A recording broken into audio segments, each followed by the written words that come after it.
Kanina namalengke ako at sobrang bagsak ng presyo ng repolyo mga friendships. Ayan po, marami akong nabili. Ito ang laki-laki nitong hawak kong repolyo ngayon. Ang sarap iputsero, isigang, gawing salad, o kaya lagyan ng magluto ka ng pansit, o kaya sopas, o kaya pwede rin yung sardinas. O, maraming pwedeng iluto at marami pang iba mga friendship. Murang-mura po ngayon ang presyo ng repolyo. Sobrang bagsak. Nakuha ko lang po 20 pesos isang kilo. At bumili ako ng 20 kilos. Kaya marami akong nabili ngayon na repolyo. Pwede naman siyang i-stock, hindi naman siya masisira agad mga friendship. Kaya bili na kayo ng repolyo. Tulungan natin ang ating mga farmer. Hello po sa mga farmers dyan na nagtatanim ng mga repolyo at kung ano-ano pang gulay. Maraming salamat sa inyo. Dahil sa inyo, may makakain kaming gulay. At syempre masaya ako kasi nakabili ako ng sobrang murang repolyo. Pero malungkot din kasi naawa ko sa mga farmers na bagsak presyo.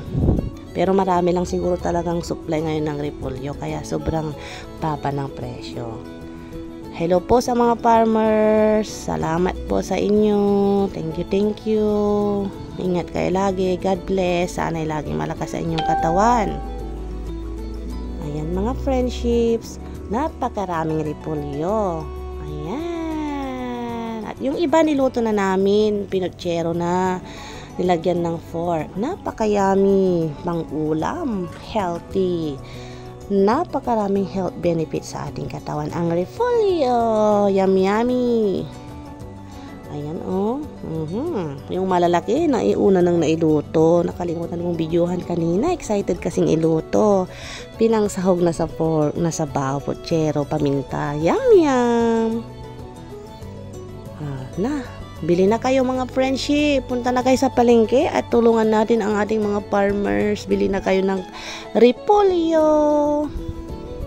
Napakasustansya. Yummy. Ayan, luto na. Kain na tayo mga friendship. Ayan, baka na nilagyan ng repolyo. Ang sarap-sarap naman. Ang bango, parang mas maraming sahog na repolyo kaysa yung baka. Mas marami ang sahog na gulay kaysa yung karne. Kain na tayo. Let's eat mga friendship. Yummy.